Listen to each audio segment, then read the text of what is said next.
Vaulting. Overcoming obstacles, in other words. Changing the weapon position and hands. Altering the painkiller effect. That's what we'll talk about this time. Let's go! Let's start with the vaulting. Personally, I liked it. In terms of controls, a separate setting has been introduced for it. However, I did not reassign it. Now, various low borders and fences the character can easily step over or vault. This is particularly useful if you're in some bush and jumping out it's not an option. In that case, vaulting is the best choice. Also, jumping onto an object is much louder than simply getting out.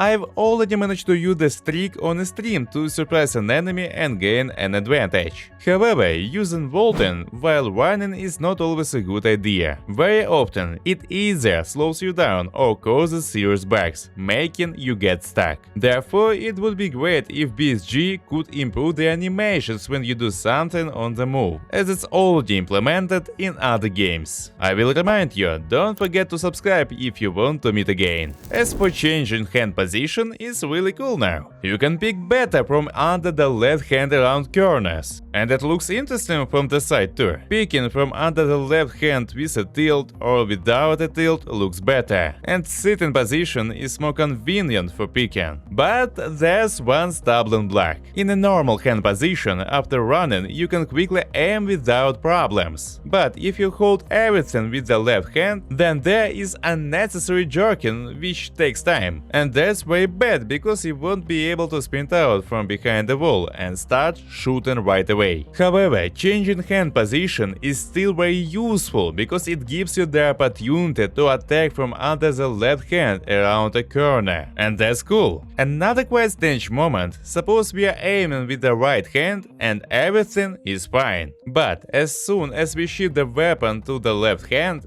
is just some nonsense. Not only did the magnification increase, but it also darkened. Also, briefly, I'll note that the blind fire animation have been changed. It almost doesn't change anything, it just looks different, but purely technically nothing changes. And finally, about the painkiller effect. They reworked it. Instead of blatantly destroying the image and turning it into some soapy mess in the vignette view, the situation is now reduced, which in my opinion is much better than what it was before. As always, feel free to express your personal opinion in the comments, I would be very glad to read it. Don't forget to leave a like and subscribe to the channel, see you next time.